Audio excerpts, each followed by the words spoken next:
Bonjour à tous, c'est Pierre, je suis très heureux de vous retrouver aujourd'hui pour une nouvelle vidéo. Il y a un sujet que j'ai déjà abordé avec vous plusieurs fois.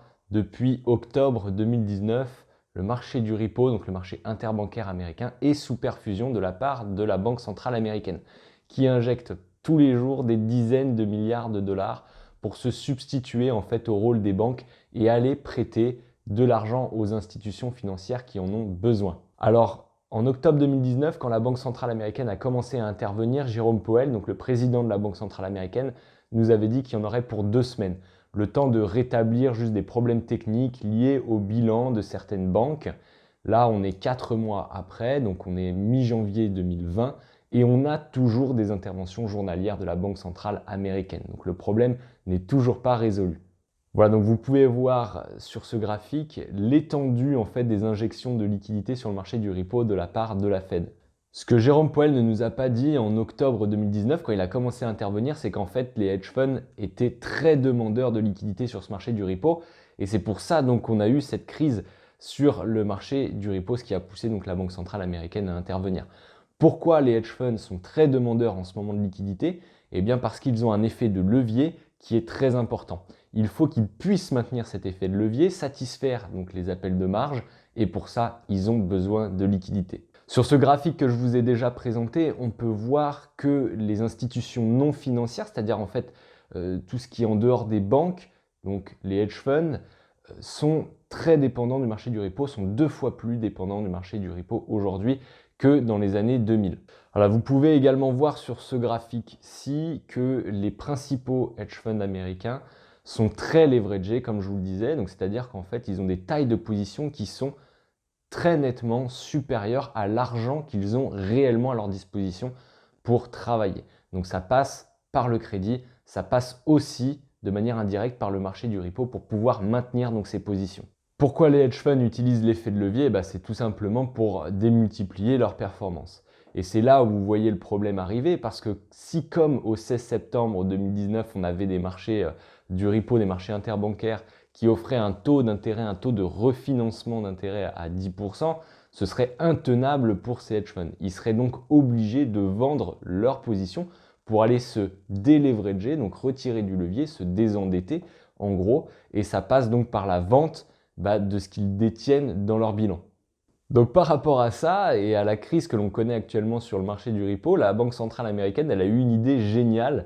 D'après le Wall Street Journal, elle serait prête à prêter directement de l'argent aux hedge funds, donc sans passer par le marché du repo. Donc cette idée de la Banque centrale américaine, c'est pour permettre en fait aux hedge funds de toujours trouver la liquidité dont ils ont besoin, ne plus être dépendants des conditions de marché du repo, et ainsi pouvoir maintenir leur position spéculative, de maintenir leur effet de levier et de conserver à tout prix donc les actifs risqués qu'ils ont dans leur bilan.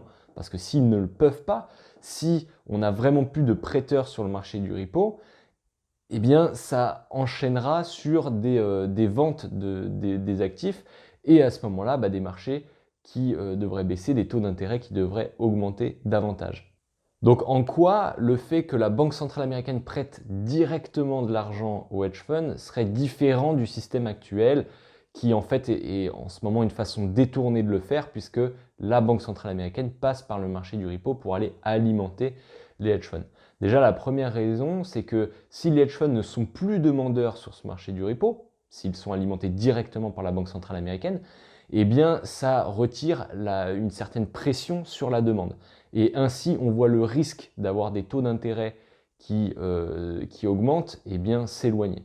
Et ça, pour la Banque centrale américaine, c'est un avantage certain puisque ça lui permet de maîtriser sa politique monétaire globale.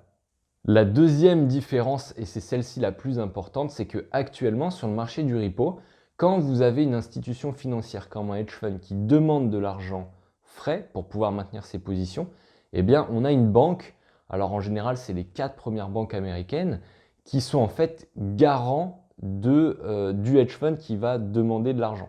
Donc ces banques-là vont prêter en général des bons du trésor aux prêteurs de l'argent liquide pour être sûr qu'il soit repayé si jamais le hedge fund faisait défaut, si jamais le hedge fund ne pouvait pas rembourser, eh bien la banque est garant par rapport au titre de créance qu'elle aura prêté aux prêteurs de la liquidité.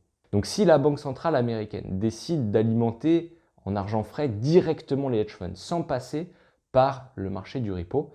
Et bien pour les hedge funds, ça leur retire un poids énorme parce qu'ils n'ont plus le risque de ne pas trouver de garant et donc ils retirent en fait le risque de ne pas pouvoir se financer sur le marché du repo. Donc ainsi, les hedge funds n'ont plus besoin de faire autant attention à la qualité de leur bilan, à leur solidité et aux risques qu'ils représentent pour l'ensemble de l'économie. Le problème, c'est que la Banque centrale américaine ainsi encourage la dégradation de la qualité du bilan des hedge funds, encourage aussi le fait de prendre des paris de plus en plus risqués et donc encourage de manière indirecte des pertes potentiellement plus élevées. On pense là évidemment au cas du hedge fund Long Term Capital Management qui avait largement abusé de l'effet de levier, qui avait pris des positions qui étaient contraires à l'environnement de marché à cette époque-là, et ce qui l'avait donc mené à la faillite. Voilà, donc pour rappel, ce cas de LTCM avait vu son capital détruit en quasiment quelques jours en détenant des positions très spéculatives sur la dette et détenait à l'époque, grâce à l'effet de levier, des positions cumulées pour un montant de 1200 milliards de dollars, soit l'équivalent du PIB de la France. Voilà, donc en conclusion, on voit encore une fois que la Banque centrale américaine finalement cherche des moyens pour continuer de maintenir le système financier encore un petit peu plus chaque jour, quitte à prendre et à encourager des risques de plus en plus importants. La Banque centrale américaine, elle le sait, le système il n'est pas tenable comme il est là actuellement. Et si on commence à avoir des acteurs majeurs de la finance qui se mettent à vendre leurs positions, on connaît ce que ça va donner sur le marché des taux. Et c'est là le marché vraiment le plus important aujourd'hui pour la Banque centrale américaine à maîtriser parce qu'on a aujourd'hui une économie qui est surendettée sur toutes les strates, que ce soit les entreprises, les particuliers et même certains États. Donc, si les taux d'intérêt remontent, on sait tous exactement ce qui va se passer. La Banque centrale américaine le sait également très bien et c'est pour ça qu'elle cherche à tout prix à aller prolonger ce système.